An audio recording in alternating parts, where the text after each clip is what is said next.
Salut tout le monde! Aujourd'hui je vais vous faire une vidéo sur le rangement du bureau avec des astuces pour que ça soit bien rangé mais que vous vous y retrouviez et que ce soit pas le bazar partout. C'est parti! Vous avez vos nouveaux feutres qui traînent comme ça, vous les sortez, vous les laissez traîner, vous savez pas où les ranger, vous galérez, ça se perd, enfin vous connaissez le truc quoi. J'ai une astuce pour ça. Un pot pas forcément très joli mais un pot normal quoi, un pot. Vous pouvez coller un petit nœud comme ça dessus. Alors moi j'ai pris un ruban, j'ai fait un nœud avec et je l'ai collé avec de la glu, enfin de la colle quoi. Je trouve c'est mignon et ça suffit pour décorer le pot. Vous prenez tous vos feutres. Voilà une démonstration. Et vous les mettez à l'intérieur. Et ça fera un très joli effet. Et voilà. Et vous pouvez le poser dans un coin de votre bureau et vous penserez à les ranger et c'est joli et mignon. Et ça, poubelle. Fluo déborde de votre trousse, j'ai la solution. N'importe laquelle, donc moi j'ai pris ça, c'est un truc de mécano ou je sais pas quoi. On s'en fiche. Prenez tous vos fluos et rangez-les dans votre boîte.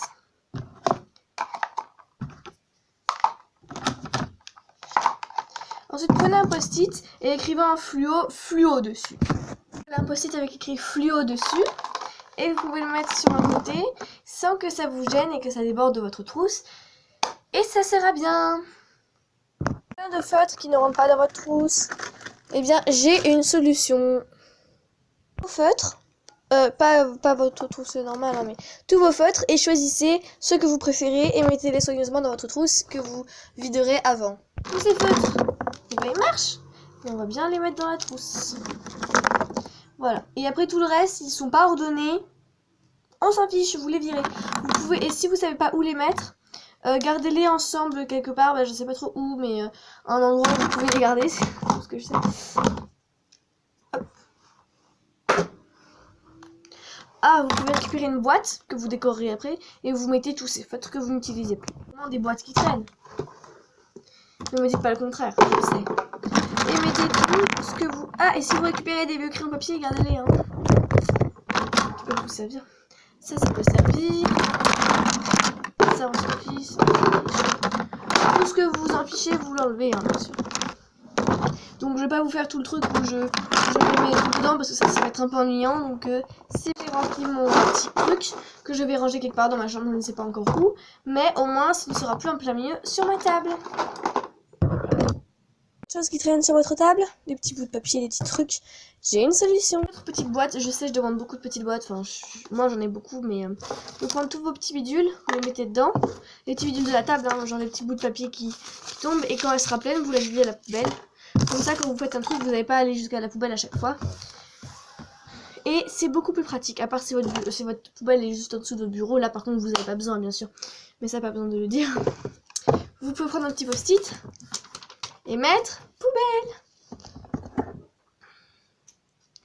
Ah, et vous voyez là, je coupe mon truc et hop à la poubelle. C'est trop pratique. Et en fait, c'est tout bête. On se dirait, mais c'est pas la peine de le mettre dans le truc. Mais en fait, on n'y pense pas forcément, en fait. Enfin, je sais pas si vous avez déjà pensé, mais moi, j'y ai pensé il y a pas longtemps. Enfin, j'y ai pensé. Du coup, on va mettre. Ah! Il marche pas ce feutre. Celui-là, il marche.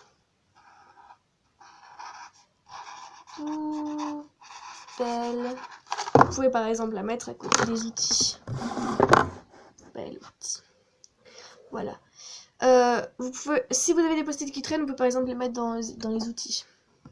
Ensuite, ce qui est trop gros pour rentrer dans votre trousse, vous pouvez faire un endroit exprès où vous les mettez. Des petites boîtes de rangement comme ceci. Bon, moi elle est pas très jolie, mais je vais peut-être la décorer ou pas. Et vous prenez ce qui est trop gros et vous essayez de le caser dedans. Comme ceci par exemple, avec le ciseau comme ça.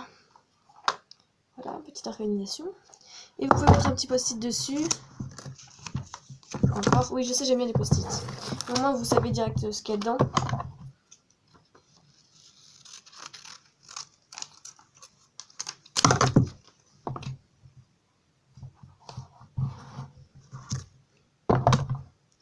Et on va mettre outils.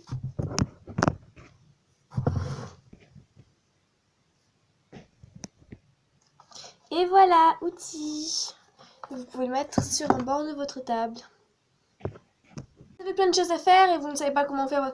Vous avez peut-être une to-do list, mais bon, je sais pas. En tout cas, je vais vous proposer une astuce que moi j'utilise parce que je n'utilise pas de to-do list. J'utilise des post-it en général. Mais vu que j'ai une fenêtre ici, je vais vous montrer. Comme vous pouvez le voir, j'ai une fenêtre. Donc pour mettre des post-it, voilà. C'est pas terrible, j'ai toujours mon bord de mon armoire, mais bon. Solution, ce que je fais, c'est que j'ai pris une espèce de petite boîte comme ça avec des cases. J'ai coloré en fluo et j'ai mis idée. Enfin, idée, vraiment, c'est genre, c'est voilà quoi. J'ai un petit truc avec écrit urgent, avec des papiers avec écrit urgent, Halloween, Noël, cadeau anniv, mon anniv. Et là, j'ai mis tout ce que je dois faire. Urgent, lettre Jade, Halloween, trouver costume, Noël, cadeau Hélène, cadeau Soussou, cadeau Marco. Enfin bref, vous voyez quoi. Tout ce que je dois faire, je mets sur le bord de ma table. Et c'est mignon et je regarde de temps en temps ce que je dois faire et voilà. Et ce que j'ai fait après, je peux le mettre dans un truc exprès. Voilà. Vous faites de la couture et que vous ne savez pas où ranger vos affaires de couture. Déjà, un conseil, si vous cousez à votre bureau, essayez de ne pas laisser vos trucs dans le bureau parce qu'en fait, franchement, après, c'est galère. Voilà, je vous le dis en tant qu'amie. Ne cousez pas bureau parce que après c'est compliqué, il y a des trucs qui traînent. Par contre, vous pouvez récupérer une petite table basse, donc je vais vous montrer. Récupérer un petit fauteuil, mettre une petite table basse, je sais pas trop comment, voilà. Vous trouverez bien une petite table basse et un petit fauteuil quand même. Et vous pouvez par exemple mettre vos affaires de couture là quand vous cousez, coudre sur votre petit fauteuil. Et quand vous avez fini, essayez de libérer un tiroir exprès pour la couture plutôt que de laisser sur votre bureau, voilà. Après c'est pour ça qu'ils font de la couture, ceux qui en font pas. Vous avez un papier important à faire signer, votre mère ou votre père n'est pas encore rentré du travail, il doit signer, voilà. Et vous ne savez pas où le mettre, et en même temps vous devez faire vos devoirs et vous risquez de le perdre. Bref, j'ai une solution. Vous prenez un truc comme ça. Bon, si vous n'avez pas, vous prenez un carton, enfin quelque chose, ou un truc en plastique, enfin je sais pas trop comment, mais je sais pas, moi j'ai récupéré ce bidule. En fait, je sais pas comment ça marche le système, mais bon, en fait, si vous avez ça, c'est super, un truc dans le genre. Hein. Mais je sais pas si vous avez. Bon, bref, vous trouvez un truc pour pouvoir accrocher. Vous trouvez un système ou je sais pas trop comment. Et vous pouvez essayer de l'accrocher sur le mur ou le mettre juste contre, comme ça. Et vous, ça vous libère beaucoup de place. Et si vous savez pas où le mettre, là, vous pouvez essayer d'accrocher. Vous pouvez accrocher de la laine comme ça. Donc voilà. Pour le suspendre et après il faut trouver un endroit où le suspendre et là ça devient plus compliqué déjà. Donc je suspendre comme ça votre armoire et vous pouvez accrocher d'autres choses comme des post-it à côté. Donc voilà, je vais vous montrer ce que vous pouvez également si vous avez des affaires de scrapbooking comme des petits rubans, des petits trucs comme ça. Vous pouvez mettre scrapbooking et le ranger avec les autres affaires du bureau. J'ai mon bureau et maintenant ce que ça donne c'est que là j'ai ma petite poubelle, là j'ai mes gros outils, là mes affaires pour le scrapbooking, là j'ai mes trousses tout bien rangées qui débordent pas, j'ai mon petit truc avec mes feutres, mon truc à idées comme ça, mon petit truc avec les fluos, les post-it, le papier que je dois garder de côté et des petits post-it pour les trucs que je dois faire rapidement. Voilà! Si cette vidéo vous a plu, si c'est le cas n'hésitez pas à laisser un petit j'aime, un commentaire ou voilà, et à vous abonner si c'est pas déjà fait et si vous voulez recevoir mes autres vidéos. Et voilà.